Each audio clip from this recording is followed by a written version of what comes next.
Hello and welcome to my first YouTube video. I'm super excited to be here and to finally be able to tell you guys that I have a YouTube channel, but if you have never seen me before, my name is Sarah Leah. I've been sharing DIY and home decor content over on TikTok for the last couple years where I started and on Instagram, and I'm finally making my way to longer form videos, which has been on my list for a very long time, but I just never felt comfortable or felt prepared enough to be able to share longer form, but I'm finally here, which means that I'll show you guys all the extras, fuller tutorials of everything moving forward.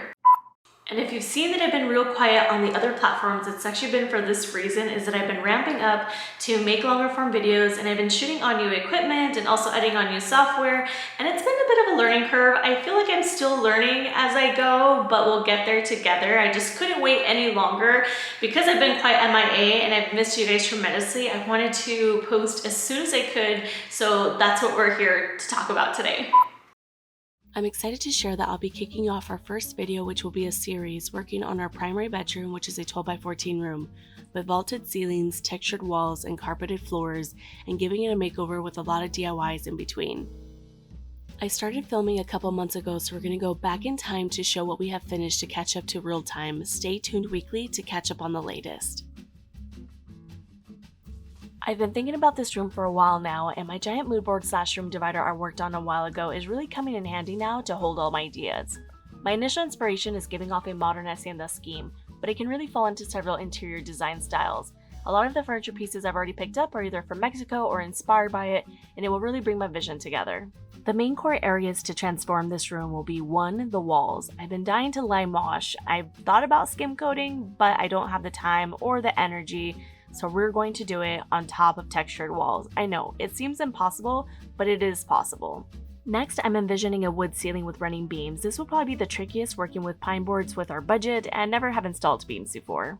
And a couple other changes will be changing out the fan, which is a must here for Phoenix summer weather, and changing out the old boring door for a glass panel.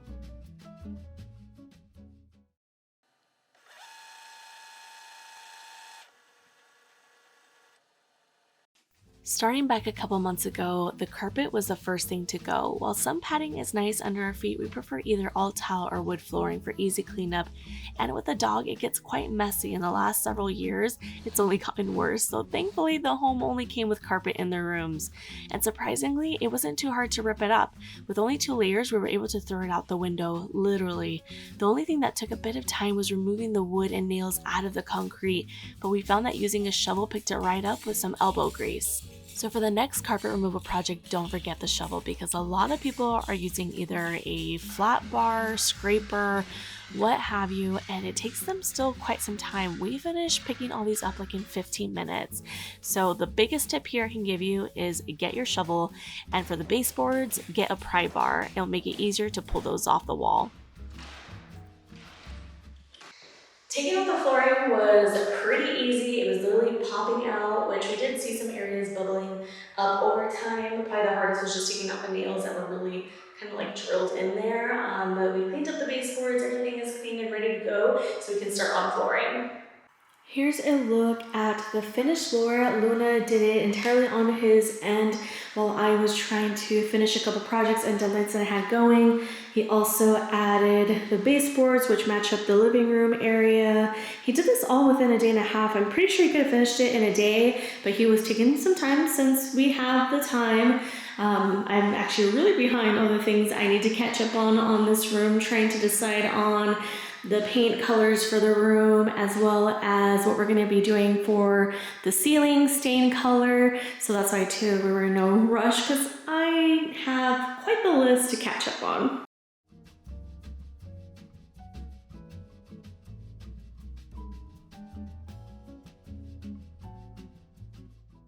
So I'm going to be working on figuring out what paints we're going to be using in this room. I have thought about using lime wash again. I used it in the dining bar area, but I haven't used it since. I bought, I think almost like 12, so like a dozen lime washes to pick out. I got the samples, and I also got these swatches, which the removable film you can add to the wall. So I thought that in doing this, that I'll be able to keep it for reference for later. Each paint sample was like $10 about, so I spent a little bit of money. So I'm thinking that that's how I'll be able to save it for future, is to create like these giant paint chips so I can keep for reference for later use. Here's a look at all the lime washes I have to sample. I ended up sourcing from 2 different companies, so I'm definitely intrigued by what I'm going to choose.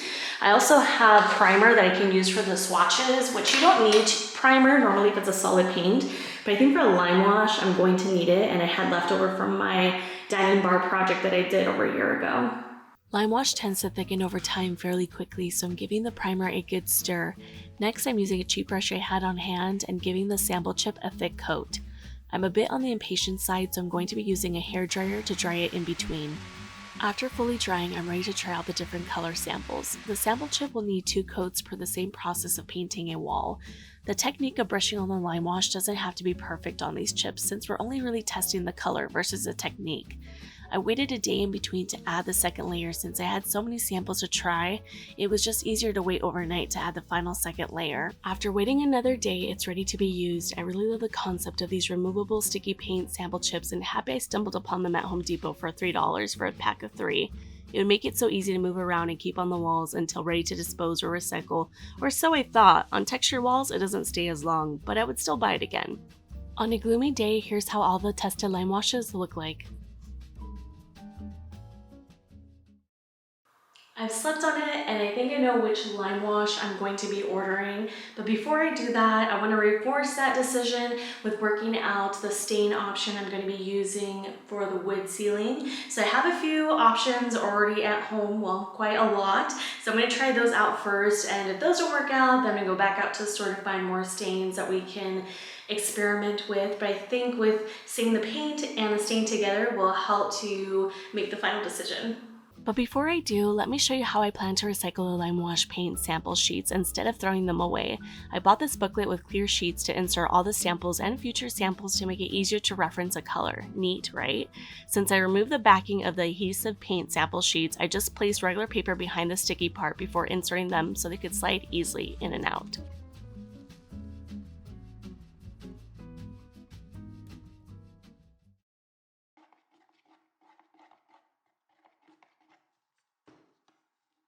So I have about 30 stains on this table, and we're gonna try out each one. So one, I can use it for reference for future projects, but to ultimately find the wood stain that we're gonna be using in the ceiling.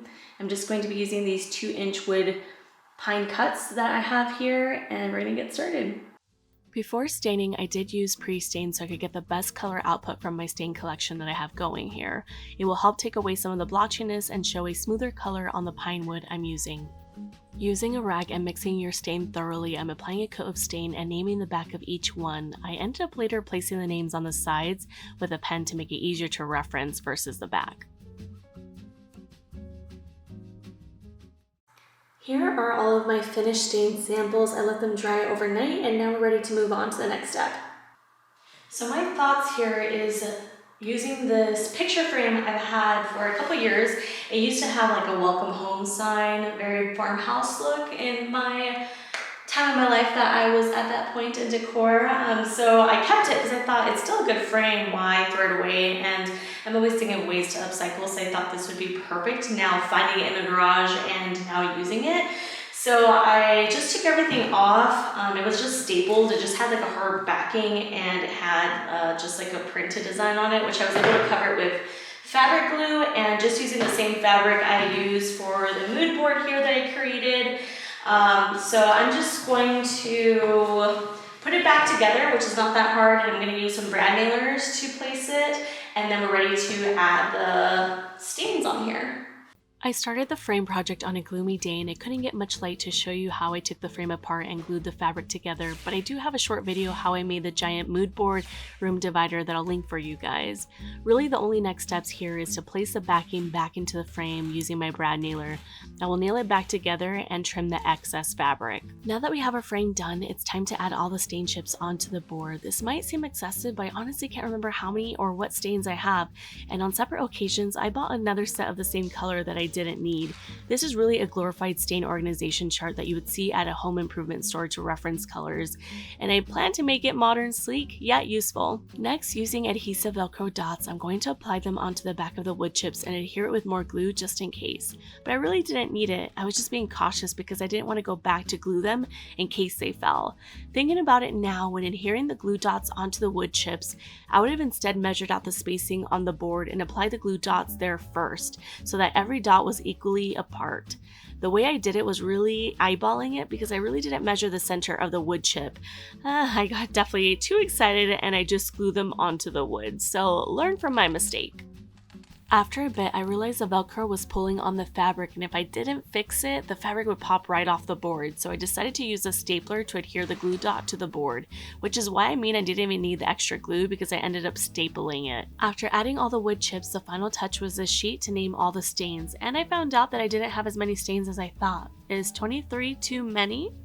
I would have loved to add a corkboard behind the fabric, but I didn't have any on hand, but it makes a great piece overall for the office or the garage, and it's so pretty to look at while looking at stains. What do you think?